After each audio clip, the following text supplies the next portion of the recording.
কিয়ামতের কঠিন ময়দানে, যেদিন স্বামী স্ত্রীকে চিনবে না, স্ত্রী স্বামীকে দেখে পালিয়ে যাবে, বন্ধু বন্ধুরে চিনবে না, পীর সাহেব মুরিদরে চিনবে না, মুরিদ পীর সাহেবরে চিনবে না, দলের কর্মী তার নেতারে চিনবে না, নেতা তার কর্মীরে চিনবে না, বন্ধু বন্ধুরে দেখে পালাবে। এই কঠিন মুহূর্তে সূর্যটা মাথার কাছে চলে আসবে, জমিনটা তামার জমিন হবে, আজকের জমিনের মতো নয়। মানুষ ঘর্মাক্ত, ক্লান্ত, শ্রান্ত মাথার মগজগুলো কানের ছিদ্র আর নাকের ছিদ্র দিয়ে বেয়ে বেয়ে পড়বে।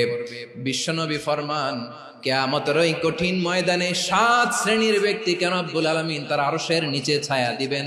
তার মধ্যে প্রথম শ্রেণীর ব্যক্তি হলো ইমামুন আদিল, যে ইনসাফের সাথে বিচার করে, যে জাস্টিস সমাজে সার্ভ করে, যে সুশাসন নিশ্চিত করে, ওই ইমামুন আদিল। আদিল শব্দটা বুঝছেন না? ইন্নাল্লাহা ইয়া'মুরু বিল আদল, পাইছেন?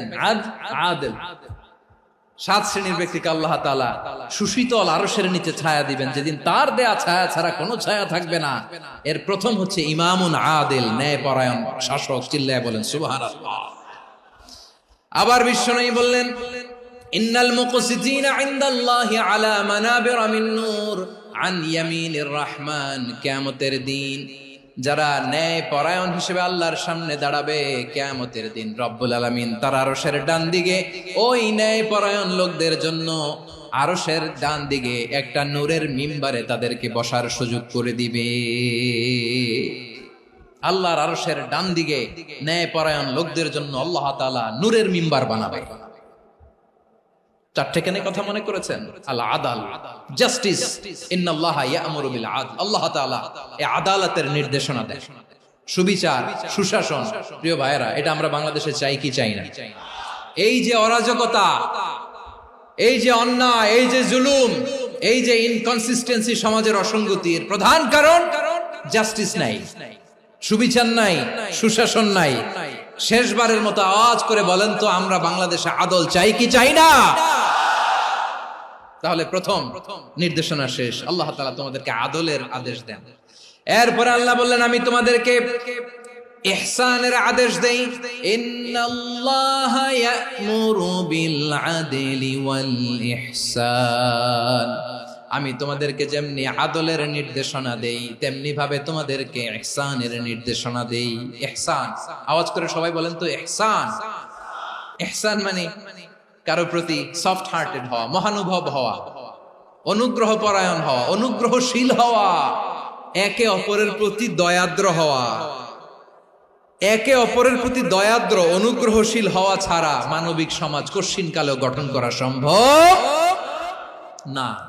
প্রিয় ভাইয়েরা, সুন্দর আচরণ দিয়ে, ইহসান দিয়ে যা জয় করা যায়, নরম আচরণ দিয়ে যেটা অর্জন করা যায়, কঠোরতা দিয়ে সেটা পারা যায় না। বিষ্ণু ঈসা ইসলাম ইহসান দিয়ে, কোমল আচরণ দিয়ে, তার অনুগ্রহ দিয়ে তিনি অনেক কাফিরের হৃদয়কে জয় করে ফেলেছেন। সাইয়েদনা সুমামা ইবনে উসাল রাদিয়াল্লাহু তাআলা আনহুর কথা মনে পড়ে যায়। তিনি ছিলেন ইয়ামামার বাদশা। মদিনাতে বিশ্বনবীকে হত্যা করার নিয়তে এসেছিলেন। গোপনে গোপনে বিশ্বনবীকে হত্যা করে আবার ইয়ামামাতে তিনি ফিরে যাবেন। কিন্তু কি অবাক করা কাণ্ড, হত্যা করতে পারে নাই, সাহাবাদের হাতে তিনি ধরা পড়ে গেলেন।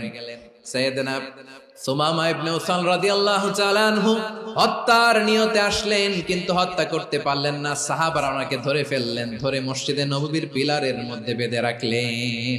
সুমামা ইবনে উসাল, সিরাত থেকে শুনে, সিরাত থেকে শোনাচ্ছি, রাদিয়াল্লাহু তাআলা আনহু ইয়ামামার অধিপতি ছিলেন। বিশ্বনবীকে হত্যার জন্য আসছেন, ধরা পড়ে গেছেন, এখন মসজিদে নববীতে বেঁধে রাখছে, তার মানে বন্দী। এখন স্ট্যাটাস কি? বন্দী, ক্যাপটিভ। তো বিষ্ণু ঈসা ইসলাম সাহাবাদেরকে বললেন, তার খোঁজ খবর নিও, সুমামা ইবনে উসালের খোঁজ খবর নিও। সাহাবারা বলেন, ইয়া রাসূলুল্লাহ, আপনাকে হত্যা করতে এসেছে, তার তো কঠিন ক্যাপিটাল পানিশমেন্ট হওয়া দরকার, কঠিন শাস্তি হওয়া দরকার। বিশ্বনবী বললেন, না, আমি যেটা জানি তোমরা সেটা জানো না, তোমরা সুমামার সাথে ভালো আচরণ করো। বিশ্বনবী সুমামার কাছে গেলেন। প্রথম দিন যে তিনি কালেমার দাওয়াত দিলেন, ইমানের দাওয়াত দিলেন, ইসলামের দাওয়াত দিলেন, রিসালাতের দাওয়াত দিলেন, আখিরাতের দাওয়াত দিলেন। পরের দিন যে বিশ্বনবী সালাতের দাওয়াত দিলেন, যাকাতের দাওয়াত দিলেন, ইসলাম কি, কিভাবে, কেমন করে পালন করতে হয় চমৎকার আর্টিকুলেট করতে শুরু করলেন। তন্ময় হয়ে সুমামা ইবনে উসাল রাদিয়াল্লাহু তাআলা আনহু বিশ্বনবীর কথাগুলো শুনতে আরম্ভ করলো। একদিন নয়, 2 দিন নয়, টানা 3 দিন বিশ্বনবী সুমামার কাছে ইসলামকে প্রেজেন্ট করেছেন, উপস্থাপন করেছেন। আওয়াজ করে বলেন, কয় দিন? 3 দিন। 3 দিন মসজিদে নববীতে বাধা। আর সাহাবীদেরকে বললেন, তার খোঁজ খবর নিও, তোমরা যে রুটি বানাও এর মধ্যে সবচেয়ে ভালো আটার রুটিটা তারে দিও, সবচেয়ে রিফাইন্ড খেজুর, যেটা পিওর খেজুর, এটা তারে দিও। আর বিশ্বনবী নিজের উট থেকে দুধ দহন করে ওনার বাড়ির এক কর্মচারীকে বলেছেন, দুধ দহন করে সুমামার জন্য নিয়ে যেও। সুবহানাল্লাহ পড়বেন না? সবাই তো অবাক, ইয়ামামা থেকে আসছে নবীকে হত্যা করতে, বিশ্বনবী দেখে তারে জামাই আদর করে। একদিন নয়, 2 দিন নয়, টানা 3 দিন বিশ্বনবী এভাবে সুমামার কাছে যেয়ে ইসলামকে প্রেজেন্ট করতে আরম্ভ করলেন, ইসলামকে উপস্থাপন করতে শুরু করলেন। আর তাকে চমৎকার এন্টারটেইনমেন্ট, আপ্যায়ন দিতে আরম্ভ করলেন। টানা 3 দিন যখন ইসলামের দ্য বিউটিজ অফ ইসলাম, ইসলামের সুমহান বাণী, সৌন্দর্য তার কাছে উপস্থাপন শেষ, তাকে আপ্যায়ন শেষ, বিশ্বনবী বললেন সাহাবাদেরকে, যাও এবার সুমামার হাতের পায়ের রশি দুটো খুলে দাও। সাহাবারা তর্ক জুড়ে দিলেন, লা ইয়া রাসূলুল্লাহ, এমনটা করবেন না, তো ভয়ঙ্কর ভয়ঙ্কর খুনি, কি জানি কি হয়ে যায়। বিশ্বনবী বললেন, না, তার হাতে পায়ের রশিগুলো খুলে দাও।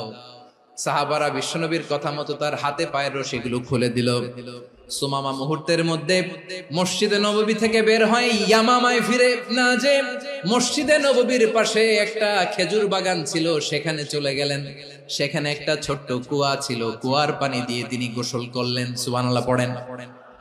কুয়ার পানি দিয়ে গোসল করে মসজিদে নববীর সামনে এসে বিশ্বনবী এবং সাহাবাদের সামনে দাঁড়িয়ে সাব্বাবা উঁচু করে বললেন, আশহাদু আল্লা ইলাহা ইল্লাল্লাহ ওয়া আশহাদু আন্না মুহাম্মাদান আবদুহু ওয়া রাসূলুহু। আমি সাক্ষ্য দিচ্ছি আল্লাহ ছাড়া কোনো ইলাহ নাই, আর মুহাম্মদ আল্লাহ তাআলার প্রেরিত বান্দা এবং রাসূল। প্রিয় ভাইয়েরা, ইহসান দিয়ে যা জয় করা যায়, কঠোরতা দিয়ে সেটা কঠিনকালেও জয় করা যায় না। আওয়াজ করে বলেন, ঠিক কি না? এবার সুমামা দাঁড়িয়ে বলে, ওগো নবী, আমি তো কালিমা পড়ে মুসলমান হয়ে গেলাম, এবার শোনেন, এই মুহূর্তের আগে আপনার চেহারার চাইতে নিকৃষ্ট কোনো চেহারা আমার কাছে ছিল না, কিন্তু শাহাদা পাঠ করার পরে আপনার চেহারার চাইতে উত্তম শ্রেষ্ঠ কোনো চেহারা আমার কাছে আর নাই। ও নবী, আজকের দিনের আগে ইসলাম ধর্মের চেয়ে নিকৃষ্ট অপছন্দনীয় কোনো ধর্ম আমার কাছে ছিল না, কিন্তু এই মুহূর্ত থেকে ইসলামের চেয়ে সেরা শ্রেষ্ঠ পছন্দনীয় কোনো ধর্ম আমার কাছে নাই। নবী গো, আজকের দিনের আগে মদিনার চাইতে অপছন্দনীয় নিকৃষ্ট কোনো শহর আমার কাছে ছিল না, কিন্তু এই মুহূর্তের পর থেকে মদিনার চাইতে কোনো শ্রেষ্ঠ শহর আমার জানা নাই। সে ছিল গমের বড় ডিলার, গম বেচতো। কি বেচতো?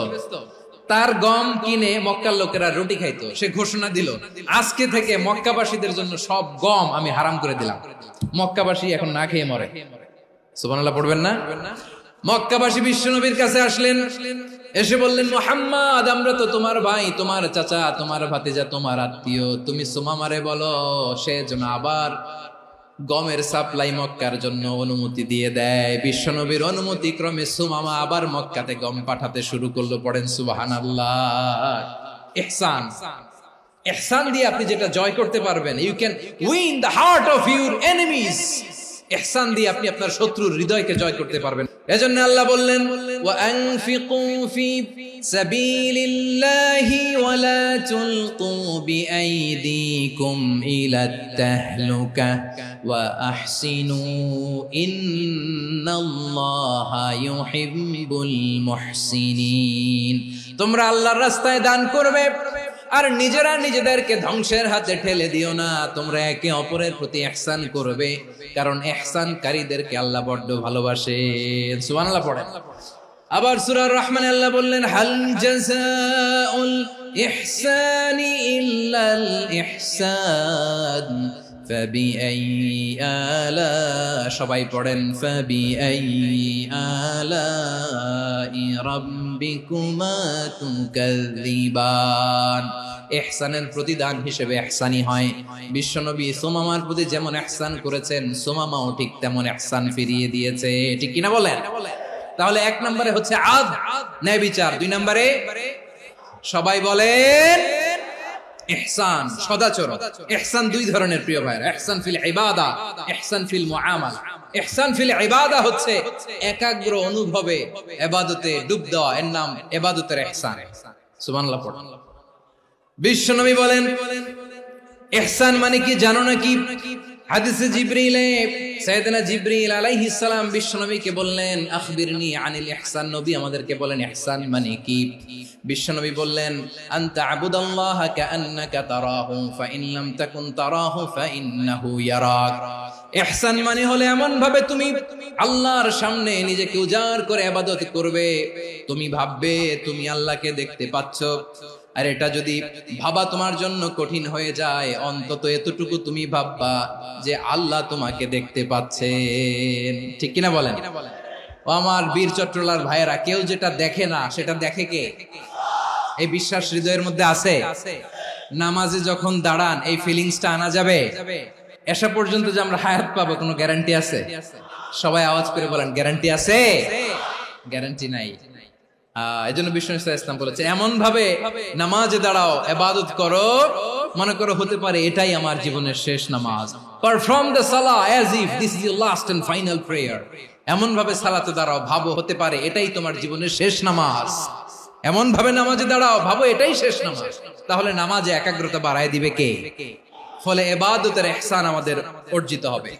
আর মুআমালাতে ইহসান হলো, বিশ্বনবী বলেন ইন্নাল্লাহা তাবারাকা ওয়া তাআলা كتب الإحسان على كل شيء فإذا قتلتم فأحسنوا القتلة وإذا ذبحتم فأحسنوا الذبح وليحد أحدكم شفرته وليرح ذبيحته। ইহসান 2 ধরনের, আওয়াজ করে বলতে হবে কয় ধরনের? একটা হচ্ছে ইহসান ফিল ইবাদা, ইবাদতে ইহসান। ইবাদতে ইহসান কি? একাগ্র অনুভব দিয়ে ইবাদত করা, মন প্রাণ দিয়ে ইবাদত করা। আর মুআমালাতে ইহসান কি? সব কাজে, দৈনন্দিন কাজে, কর্মে, সামাজিক অ্যাক্টিভিটিতে কোমলতা প্রদর্শন করা, অনুগ্রহের সাথে সবকিছু করা। আল্লাহ তাআলা ইন্নাল্লাহা তাবারাকা ওয়া তাআলা কাতাবাল ইহসানা আলা কুল্লি শাই, তিনি সবকিছুর ব্যাপারে ইহসানকে আবশ্যক করেছেন। সবকিছু, মুমিনের সব কাজে ইহসানের পরশ থাকবে। ওয়া ইযা কাতালতুম ফাহসিনুল কিতলা, বিষ্ণুই বলেন তুমি যখন কাউকে হত্যা করো ইহসানের সাথে করো। সুবহানাল্লাহ পড়বেন না? যখন হত্যা করো তখনও ইহসানের সাথে। আচ্ছা হত্যা করবো আবার ইহসান আসবে করতে করে তো মেরেই ফেলবো আমি। আল্লাহ, ও ভাই একজন খুন করেছে, খুনি, রাষ্ট্রীয় আইনে তার শাস্তি হয়েছে ডেথ পেনাল্টি, মৃত্যুদণ্ড। এখন মৃত্যুদণ্ড দেখে আপনি যেমনি মন চায় তেমনি মারবেন লোকটারে? ওর নাক কেটে ফেলতে পারবেন? ওর কান কাটতে পারবেন? ওর চোখ উপড়ে ফেলতে পারবেন আপনি? যেমন মন চায় তার অঙ্গহানি করা যাবে না। ইহসানের সাথে তাকে হত্যা করো। সুবহানাল্লাহ, this is Islam, this is the true essence of Islam. ওয়া ইযা যাবাহতুম ফাহসিনুয যাবহা, যখন জবাই করবে তখনও ইহসানের সাথে জবাই করবে। করব জবাই, ওইখানেও নাকি ইহসান। আচ্ছা কুরবানির দিন আমরা পশুগুলোরে কি করি বলেন সবাই আওয়াজ করে? জবাই। জবাই মানে তো এটারে মেরেই ফেলতেছি, একটু পরে তো টুকরো টুকরো করে গোশতগুলো খাবো, এটা তো খাবো, এটা তো মেরেই ফেলবে। বিষ্ণু বলে না, জবের মধ্যেও মুমিনের জবের ভেতরেও ইহসানের পরশ থাকা চাই। যখন জবাই করবে প্রাণীটাকে হাত পা টাইট করে বেঁধে নাও, ছুরিটাকে শার্পেন করে নাও, ধারালো করে নাও, যাতে অল্প সময়ে জবাইটা হয়ে যায়, প্রাণীটা যাতে কম কষ্ট পায়। সুবহানাল্লাহ পড়ে। দিস ইজ কল্ড ইহসান। আল্লাহ তাআলা যেমনি আদলের আদেশ করেছেন, ন্যায় বিচার, জাস্টিস এনশিওর করতে বলেছেন, সমাজে ইহসানের ব্যবহার, ইহসানের অনুশীলন তিনি করতে বলেছেন। এজন্য মুমিনের প্রতিটি কাজে, আমার চট্টগ্রামের ভাইয়েরা আমার দিকে তাকান, খেয়াল করে শুনুন, মুমিন জীবনের প্রতিটি কাজে ইহসানের পরশ থাকা চাই। আমরা যেন আমাদের পরিবারের প্রতি ইহসান করি, আমরা যেন আমাদের কর্মচারীদের প্রতি ইহসান করি, আমরা যেন আমাদের কলিগদের প্রতি ইহসান করি, আমরা যেন আমাদের ভাইদের প্রতি ইহসান করি। মুমিন জীবনের প্রতি কাজে ইহসানের পরশ থাকার দরকার আছে না নাই? কথা বুঝতে পেরেছেন? তাহলে আল্লাহ তাআলার 3টা আদেশ ছিল, কয়টা গেল? প্রথমে কি ছিল?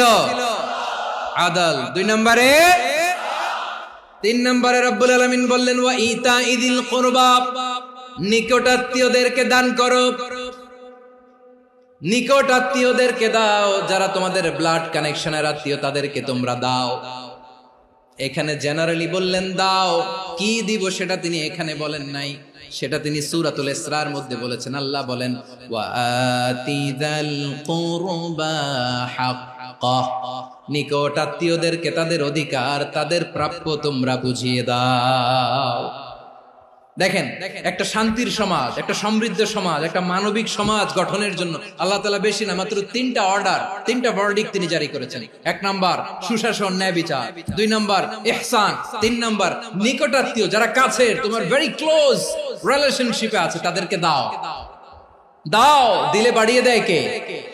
অনেকে দিতে চায় না, কৃপণতা করে। দিলে বাড়ায় দেয় কে? ও মিয়া, মদিনার মধ্যে সবচাইতে গরিব সাহাবী ছিল বেলাল রাদিয়াল্লাহু তাআলা আনহু। ওনার এন্টায়ার অ্যাসেট, সম্পদের পরিমাণ কতদূর জানেন? একটা লুঙ্গি। বেলাল রাদিয়াল্লাহু তাআলা আনহু, ওনার টোটাল ওয়েলথের এস্টিমেশন হচ্ছে মাত্র একটা লুঙ্গি। একটা লুঙ্গি, টোটাল ওয়েলথ এস্টিমেশন, টোটাল সম্পদের পরিমাণ বেলাল রাদিয়াল্লাহু তাআলা আনহুর কি ছিল? ওই বেলাল রাদিয়াল্লাহু তাআলা আনহুকে বিষ্ণু ইসলাম বলেছেন আনফিক ইয়া বেলাল, ও বেলাল তুমিও দাও। ওয়ালা তাখশা মিন যিল আরশি ইখলালা, আরশের অধিপতির তো কোনো ঘাটতি নাই, তুমি দিলে ওই আল্লাহ তোমারে বাড়ায় দিবে। এজন্য আমার প্রিয় ভাইয়েরা, দিলে কমে না, দিলে বাড়ে। অনেকে ধরে রাখে, নতুন কিছু নিতে পারে না, হাত দিয়ে যেটা ধরে রেখেছেন এটা দিয়ে দেন, বড় একটা ধরার সুযোগ পাবেন। জোরে বলেন ঠিক কিনা? রব্বুল আলামিন বললেন তিন নাম্বার আদেশ হলো তোমাদের প্রতি সমাজটারে কেমন করে মানবিক সমাজ, সুন্দর সমাজ গড়বা। তিন নাম্বার আদেশ হলো ওয়া আতিযাল কুরবা হাক্কা, নিকটাত্মীয়দেরকে তাদের প্রাপ্য বুঝিয়ে দাও। এই নিকটাত্মীয়দেরকে তাদের অধিকার বুঝিয়ে দেওয়া, প্রাপ্য বুঝিয়ে দেওয়াতে আমাদের গাফলতি আছে না নাই? অনেকে দেখবেন অনেক আল্লাহওয়ালা, তাহাজ্জুদ গুজার, সেজদা দিতে দিতে কপালে কালো দাগ ফেলে দিছে, সে তার বোনের হকটা আদায় করে নাই, আছে না নাই? অনেক বড় হাজী সাহেব, বিশাল লম্বা দাড়ি, ছেলেরে সব দিয়ে দিছে, মেয়েরে কিছু দেয় নাই, মেয়ের হক আদায় করে নাই, আছে না নাই? এই হাজী সাহেবেরা, এই আল্লাহওয়ালারা কিয়ামতের ময়দানে আটকে যাবে। আপনি অন্যের অধিকার নষ্ট করেছেন, তাদের রাইটস কে ভায়োলেট করেছেন। এজন্য আল্লাহ তাআলা বলেন, কারো অধিকার যদি কেউ নষ্ট করে, ওই সমাজটা মানবিক সমাজ কঠিনকালেও হতে পারে না। এজন্য তিন নম্বর আল্লাহ বললেন ওয়া ইতাইদিল কুরবা, নিকটাত্মীয়দেরকে দাও। কি দিবা? তাদের অধিকার দিয়ে দাও। বোনের অধিকার বুঝিয়ে দাও, মেয়ের অধিকার বুঝিয়ে দাও, ফুফুর অধিকার বুঝিয়ে দাও। দেখবেন অনেক মায়েরা ছেলের পাতে মুরগির রান দেয়, মেয়ের পাতে দেয় মুরগির ঠ্যাং। তো মেয়ের কি মুরগির রান খেতে মনে যায় না? মনে যায় না? এমনটা করা যাবে না।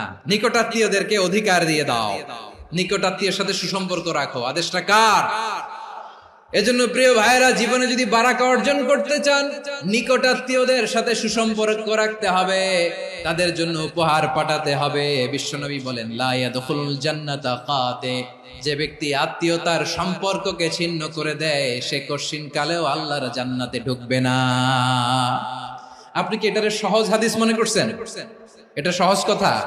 আপনি ভাবছেন আপনার নামাজ আপনারে বাঁচাতে পারবে, আপনার রোজা বাঁচাতে পারবে, আপনার তাহাজ্জুদ আপনারে বাঁচাতে পারবে? অধিকার নষ্ট করলে কিছুই আপনারে বাঁচাতে পারবে না। এজন্য নিকট আত্মীয়দেরকে দিতে হবে বেশি বেশি। বিশ্বনবী বলেন ইন্না সাদাকাতা আলাল মিসকিনি সাদাকা ওয়া আলা যির রাহিমি ইসনাতান সাদাকাতুন ওয়া সিলা।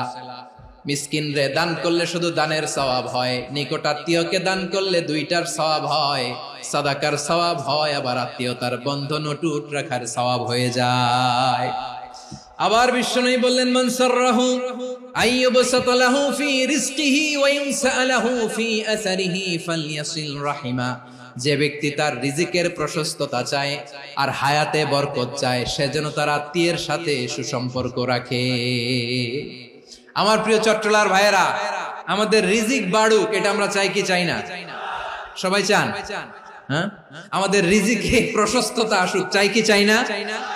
আমাদের হায়াতে বরকত আসুক, আমরা চাই কি চাই না? এই দুইটা যদি চান তাহলে নিকটাত্মীয়দের সাথে সুসম্পর্ক রাখবেন। পারবেন? তাহলে সমাজটারে মানবিক সমাজ বানায় দিবে কে? তিনটা আদেশ চলে গেল। 1 নম্বরে কি ছিল? 2 নম্বরে, 3 নম্বরে নিকটাত্মীয়দেরকে দান। আল্লাহ তাআলা তিনটা জিনিসের যেমনি আদেশ করেছেন, অনুরূপ ভাবে তিনটা বিষয় তিনি বারণ করেছেন, নিষেধ করেছেন। ওগুলোর কাছেও যাওয়া যাবে। রাব্বুল আলামিন বলেন, ওয়ায়ানহা আনিল ফাহশাই ওয়াল মুনকারি ওয়াল বাগি। আমি যেমনি তিনটি বিষয়ে আদেশ করলাম, অনুরূপ ভাবে তিনটি বিষয়ে বারণ করলাম, নিষেধ করলাম।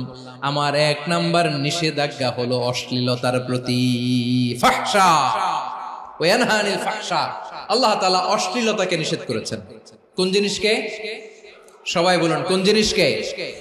যত ধরনের, যত টাইপের, যত ক্যাটাগরির অশ্লীলতা হতে পারে সব অশ্লীলতাকে হারাম করেছেন কে? ফাহশা মানে কি? কথায়, কাজে, আচরণে, কমেন্ট, ফেসবুকের কমেন্টসে যত ধরনের নোংরামো আছে, যত ধরনের অশ্লীলতা আছে, এটাকে আরবিতে বলে ফাহশা।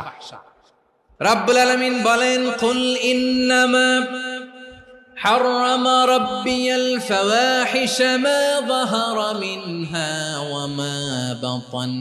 ও নবী, আপনি বলে দেন, আমার রব প্রকাশ্য, অপ্রকাশ্য, স্পষ্ট কিংবা অস্পষ্ট, দৃশ্যমান কিংবা অদৃশ্যমান সব অশ্লীলতাকে হারাম করেছেন। সব ধরনের অশ্লীলতা হারাম। আল্লাহ তাআলা আমাদেরকে অশ্লীলতা থেকে বাঁচান। এবার বলেন, আমাদের সমাজে অশ্লীলতা আছে না নাই?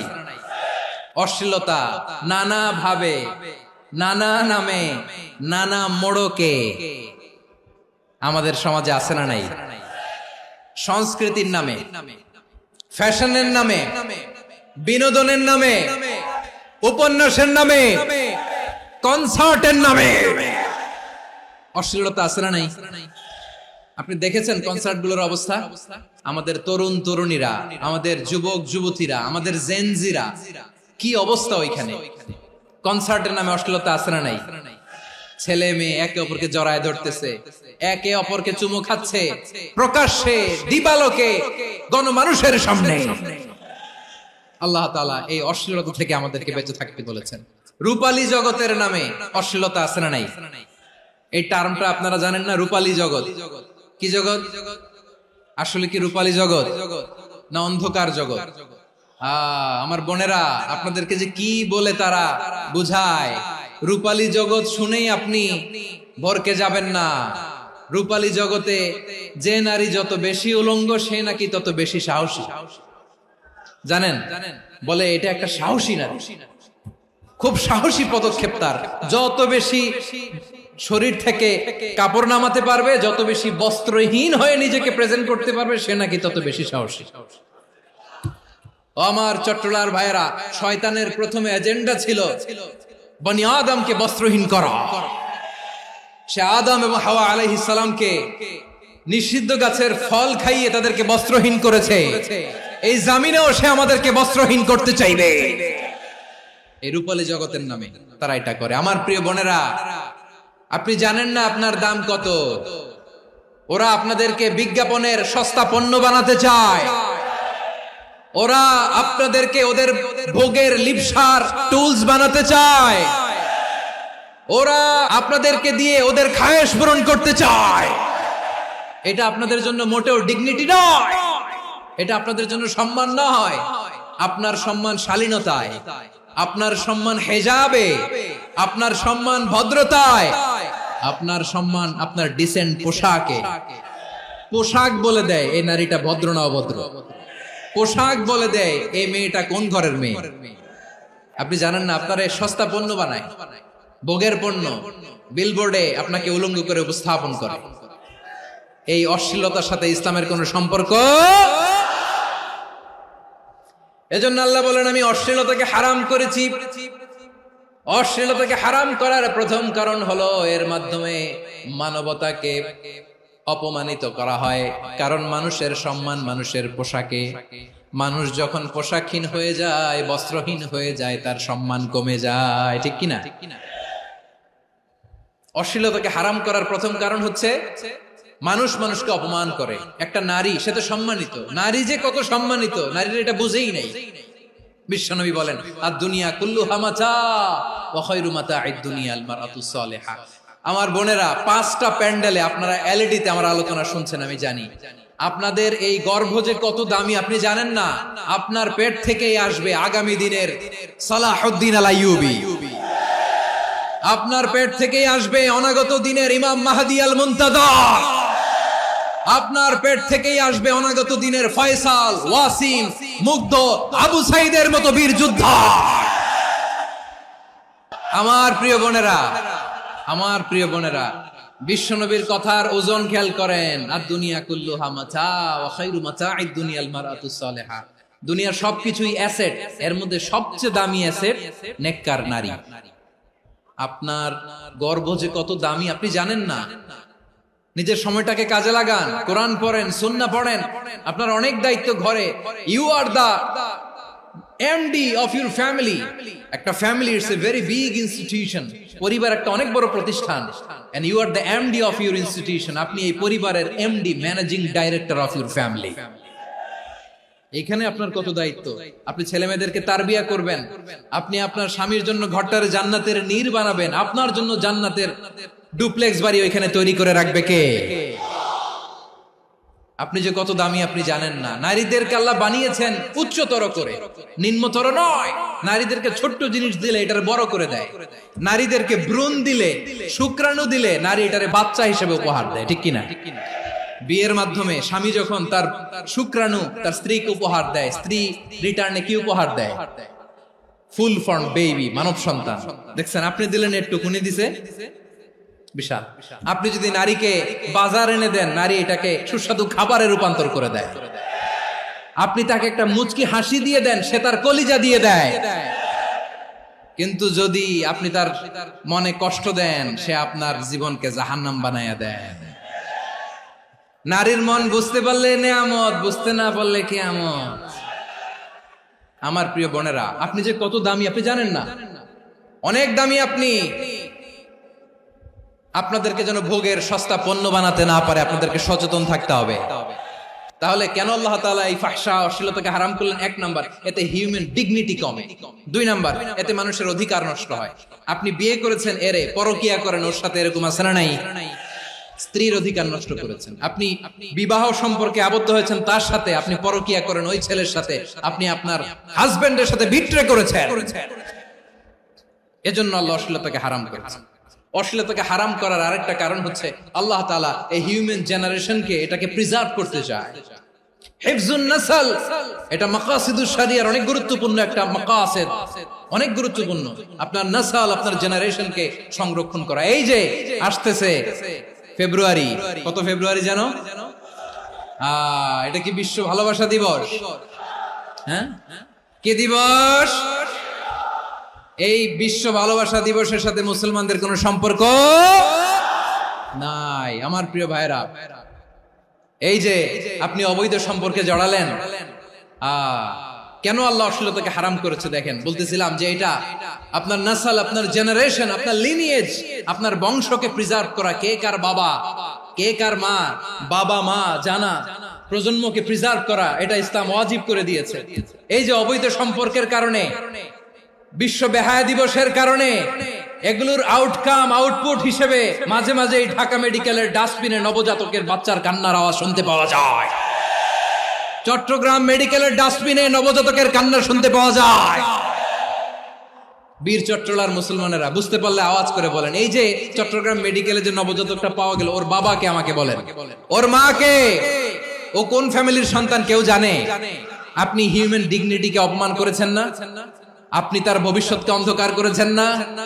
আপনি তার লিনিয়েজকে প্রশ্নবিদ্ধ করে দিয়েছেন না? এই জন্য আল্লাহ তাআলা অশ্লীলতাকে আমাদের জন্য হারাম করে দিয়েছেন। পড়েন সুবহানাল্লাহ।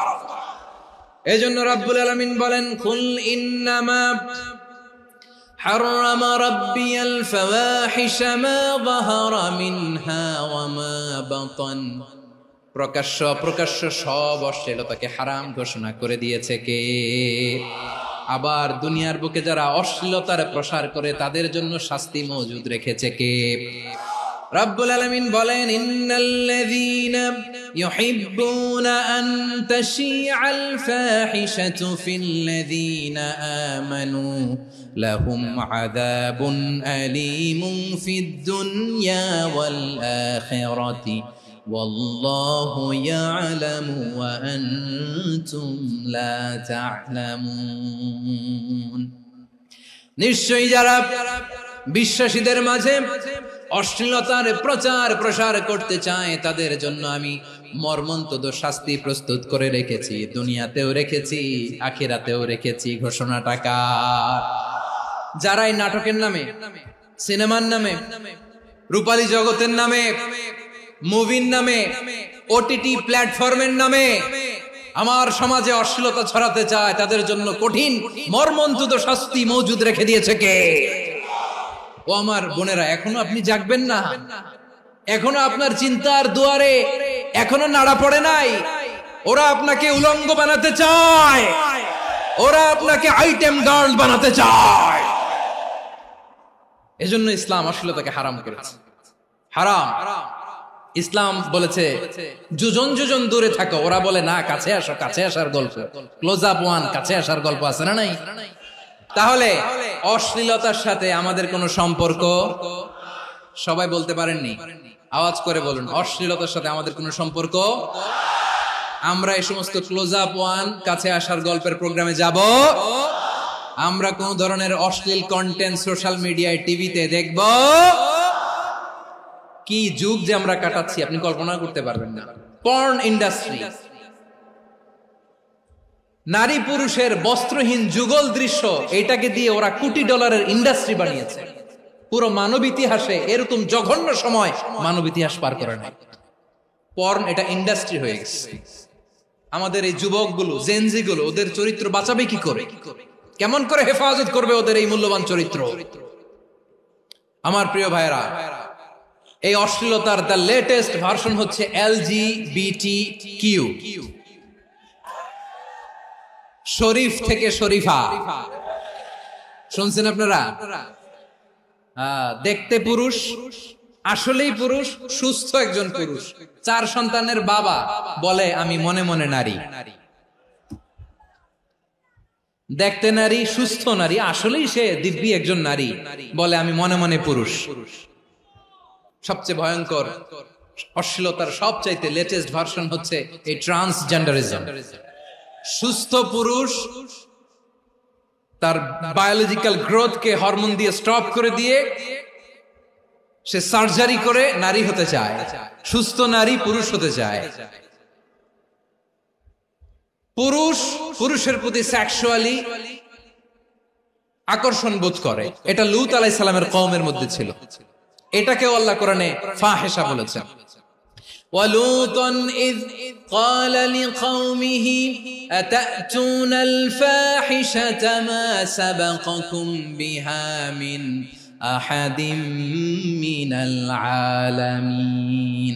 লূত আলাইহিস সালাম বললেন, তোমরা কি এমন এক অশ্লীল কার্যক্রমে ডুব দিলে নাকি যেটা গোটা বিশ্বের কেউ কখনো করে নাই? তোমরাই প্রথম করেছো। পড়েন নাউযুবিল্লাহ।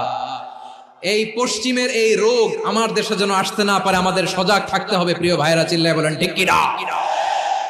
পশ্চিমের অবস্থা ভয়ঙ্কর। পাশ্চাত্যে, আমি যুক্তরাষ্ট্রে ছিলাম অনেকদিন, কয়েক মাস, বিভিন্ন স্টেটে ঘুরেছি। গার্ডিয়ানরা উদ্বিগ্ন, ছেলে মেয়েদেরকে, ছোট্ট ছেলে মেয়ে, ওদেরকে জিজ্ঞেস করে, তুমি how do you feel right now inside yourself? তুমি ভিতরে ভিতরে কেমন ফিল করো? তোমার কি ছেলে ছেলে লাগে না মেয়ে মেয়ে লাগে? আচ্ছা বলেন, এই ছোট্ট বাচ্চাটাও কি এগুলো জেন্ডার অ্যাসাইনমেন্ট বলতে এগুলো কিছু বুঝে? এইভাবে মিসগাইড করা হচ্ছে। কৌতূহল বশত ছোট্ট ছেলে যদি বলে আমার তো মেয়ে মেয়ে লাগে, তখন বলে যে না তুমি মেয়ে, ছেলে না। মা বাবা বাধা দিলে ওকে আলাদা গভর্নমেন্ট হাউসে নিয়ে যায়। ভয়ঙ্করতম অবস্থা। আমরা একটা সময় শুনতাম যে হুজুর আমার ছেলেটা খুব ভালো, হাফেজে কোরআন, আল্লাহওয়ালা। হুজুর আমার ছেলে দাড়ি রাখছে, আল্লাহওয়ালা। হুজুর আমার ছেলে 5 ওয়াক্ত সালাত জামাতের সাথে পড়ে, তার মানে আল্লাহওয়ালা। পশ্চিমে যে আমি কি শুনছি জানেন? ওরা বলে হুজুর আমার ছেলেটা ইউনিভার্সিটির একটা মেয়ের সাথে প্রেম করে, ও খুব আল্লাহওয়ালা, হুজুর দোয়া করবেন। এর কারণ ওদের কাছে আল্লাহওয়ালার ক্রাইটেরিয়া হচ্ছে হুজুর আমার ছেলেটা আরেক ছেলেরে পছন্দ করে নাই, আমার মেয়েটা আরেক মেয়েকে ভালোবাসে নাই, এজন্য আমার ছেলেটা আল্লাহওয়ালা, হুজুর ওর জন্য একটু দোয়া করে দিয়ে। কি চ্যালেঞ্জ ওরা ফেস করতেছে। ওনার ছেলে যে আরেক ছেলেরে বিয়ে করবে না, এটাতেই উনি খুশি যে আলহামদুলিল্লাহ আমার ছেলেটা একটা মেয়েরে ভালোবাসে, আমার মেয়েটা একটা ছেলেরে ভালোবাসে, মানে এটা খুব আল্লাহওয়ালা। নাউজুবিল্লাহ পড়তে পারলেন না? এজন্য অশ্লীলতার সাথে আমাদের কোন সম্পর্ক। রব্বুল আলামিন বলেন ওয়ায়ানহা আনিল ফাহশাই ওয়াল মুনকারি ওয়াল বাগি, তিনটা জিনিসকে আমি নিষিদ্ধ করলাম। এক নাম্বার হলো ফাহশা, অশ্লীলতা।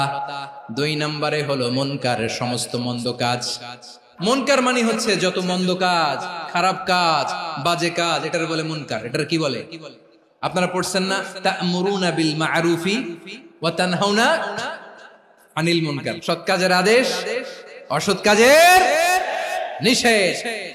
মুনকার, মুনকার হচ্ছে মানুষের স্বাভাবিক বিবেকবোধ যেটাকে খারাপ বলে, ওইটাই মুনকার।